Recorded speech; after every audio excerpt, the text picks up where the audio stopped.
Welcome to the Bendano Podcast, where we're calling a spade. Great to be here with you guys today. If you guys don't know by now, some of you may already know, Caitlin Clark is out for the remainder of the 2025 season, playoffs included. By the looks, how CBA negotiations have been going between the Players Association and the league, we might not be seeing Caitlin Clark until 2027. This has been a huge disaster as far as public perception for the WNBA. An entirely new group of people started tuning in to this league for one player and one player only. In fact, so many new people tuned into this league, the viewership for the Caitlin Clark games largely surpassed anything else going on in the WNBA. I would argue that the amount of Caitlin Clark fans are at least 3x the amount of WNBA fans, just going on the numbers. Now, from 2022 to this point in time in 2025, the WNBA has done a complete 360. It has been a complete full circle moment, and you can't help but to ask yourself, did they finally get what they wanted? Was last year too much of a firestorm, too much notoriety, too much eyeballs, too many eyeballs, that now that Clark's out, injured, didn't play 75% of this year, did they get what they wanted? The norm for the WNBA is being largely ignored by the media, largely ignored by sports media, not considered a real professional league, to the point where people didn't even know it existed until CC22. That's just a fact. You can't believe how many times I have people come in the chat and say, I didn't even know that there was a professional women's basketball league until Caitlin. Yeah, it's the facts. Players not getting criticized for their poor play. That was the norm back in 2022. Then we have this influx of new fans. 2023, they get some segments here and there following Caitlin Clark at Iowa. 2024, Caitlin Clark's senior year, Caitlin Clark's rookie year, blows up. Sports shows are leading with the WNBA. Sports shows are making their business to talk about Caitlin Clark. Sports fans are popping up, giving their opinions on the WNBA, many of them critical, some of them giving praise. You have to think some of that might have been too loud for the players, too loud for Kathy Engelbert. Have you noticed that this year, the way sports media has covered the WNBA, it's gone back to 2022. It's gone back to out of sight, out of mind. It's gone back to WNBA. Is there anything going on in W? No? Okay, why am I going to talk about the WNBA? It does nothing for my show. This has been a full circle moment for the WNBA. With all the chatter of Kathy Engelbert saying, oh, if one player gets injured, one player, well, you have it. That one player got injured. And now you have it. There's no conversation around the league. No positive, no negative, no conversation at all. The only media talking about the WNBA are the content creators, are the YouTubers, are people with podcasts, people with their own shows, et cetera, et cetera. But you go on to ESPN, nobody's talking about the W. You go on to Fox Sports, nobody's talking about the W. The WNBA has managed to turn off a fan base that would have elevated this league into another level. A fan base that was willing to spend money on anything and everything. A fan base that was willing to stand by a certain player so much, Caitlin Clark, that they were willing to give other teams a chance. That they were willing to watch other teams, other games, other players. With how this season has been handled, a lot of those people are no longer going to be doing that. The WNBA dropped a massive ball here, and the Indiana Fever dropped a massive ball as well. But with what we know about the players in this league and how sensitive they are to criticism, are they really all that mad that they are no longer in the spotlight? Are they really all that mad that they are no longer targets of sports media, that they're no longer the center of conversation? Look no further than these three stooges. Monica McNutt, Shanae Agumake, Elle Duncan. Where has the three stooges been this year? Without Caitlin Clark, they don't give a damn about this league. Without Caitlin Clark, They got nothing to talk about with the WNBA. Haven't seen anything on First Take. Haven't seen anything. I don't even know if Elle Duncan has her show anymore, if we're keeping it a buck. Does Elle Duncan still have her show? They tried to launch this thing on Disney Plus. Nobody's watching. Nobody's tuning in. Nobody's checking it out. They have Monica McNutt. Monica McNutt, she stopped talking WNBA. They try to give her a shot at football, and she doesn't even know who Barry Sanders is. But again, is this not what the players wanted all along? If Caitlin, they had an issue with Caitlin Clark getting the praise. As long as nobody gets praise, they're fine with that. If it's Caitlin Clark, then it's an issue. They're fine with being completely ignored, unless only Caitlin Clark's being paid attention to, then it's an issue. If everybody else is being ignored, they're okay with that.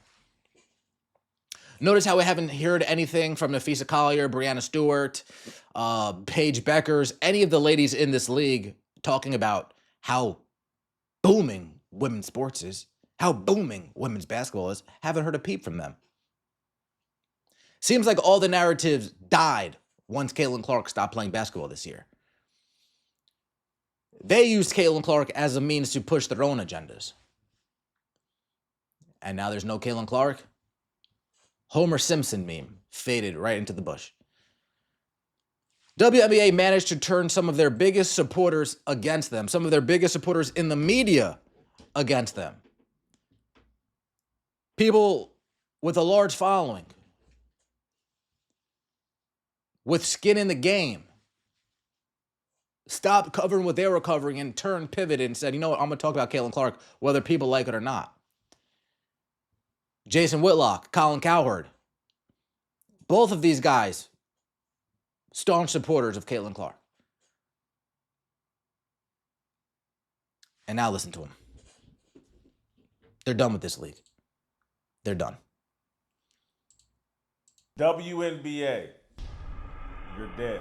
The WNBA pretty much blew its opportunity this year, and tonight, when Caitlin Clark announced that she was not returning this season, I'm just sitting here shaking my head like they blew their opportunity.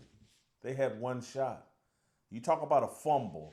This will go down as one of the greatest fumbles in sports history. They had a chance to elevate themselves. Instead, they've disappointed this entire new fan base. Caitlin Clark's entire sophomore season in the WNBA seems shady as hell. Did they know all year or since July that she was not coming back, and they wait until now? Since July, for sure. For sure. For 2 months, we've been saying over here, they're just dangling a Caitlin Clark return, squeezing people dry. We saw with the first groin injury, how it turned from 5 to 7 days to nearly 3 weeks. And they announce it like an hour before the NFL season kicks off. Oh yeah, Caitlin Clark's not coming back this season. Let's hopefully get it buried by the Cowboys and the Philadelphia Eagles. This whole thing feels like a work. We've now been introduced to all these other WNBA players who I can't stand. They're unlikable. And likely next season, there's going to be a woke stoppage.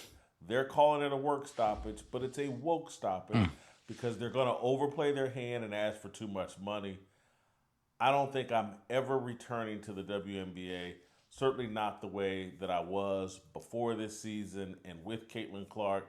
I've been disappointed. This season's been a disappointment. No guarantee that next season won't be a disappointment or a work stoppage. And now that I've met the WNBA players, I don't like them. They're unlikable. Angel Reese, unlikable. Asia Wilson, unlikable. Paige Beckers, don't like her. None of them. Alyssa Thomas, don't like them. It's it's a big, giant group of unlikable people. I don't care if they have any success. I like a handful of the Indiana Fever players. That's it. But I've lost interest in that. I'm done. I'm out. No reason to watch the rest of this season. No real reason to return next season. Damn. out. No reason to watch the rest of this season. No real reason to return next season. Not sure if he'll return and watch as he once was, and I think a lot of people are feeling that way. If people do come back next year, are they going to be as invested as they were prior to this season? Let me clear the schedule. Caitlin Clark's playing. Let me move some things around. The Indiana Fever are on tonight. Let me call over some friends so we can chop it up and watch some Caitlin Clark. All right, what's coming up after the Indiana Fever? Yeah, we'll watch that team. Why not? Oh, yeah, they're playing? Yeah, we'll watch them. Cool.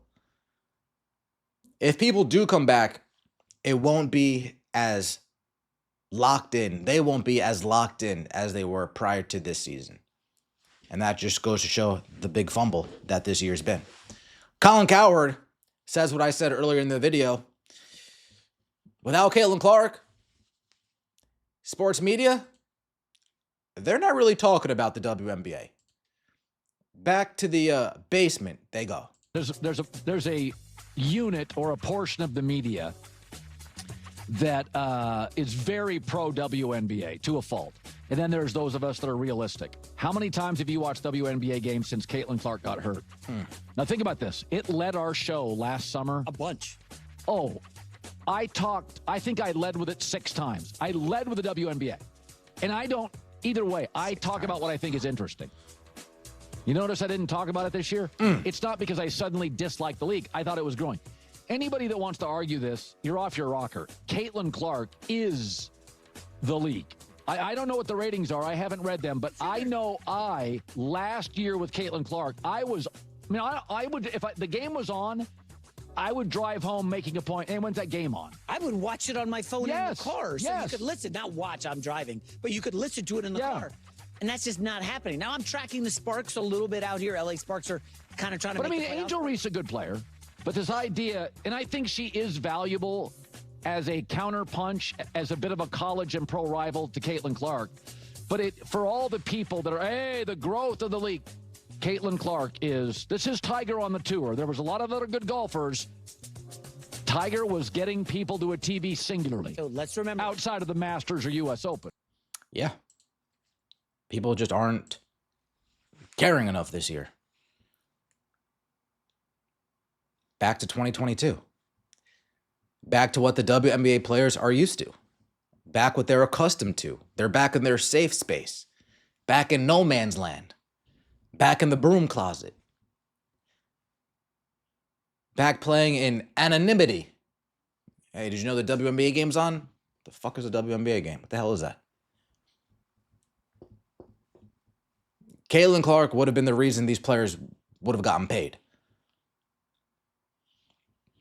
Now, will they still get paid? Perhaps. Perhaps not. But if they do get paid, you best believe that when they're allowed to revisit this new CBA deal, if it does get reached, when they're allowed to revisit it in 2-3 years, some things are going to change. Just like I suspect when they revisit the new TV deal in 3 years, things are going to change. Trends aren't looking good. Let me know what you guys think in the comment section below. I appreciate all of the support. Let me know what you think in the comment section below. I appreciate all of the support. You see that? Don't forget to like and subscribe to the channel. We'll see you next time, and as always, take it easy.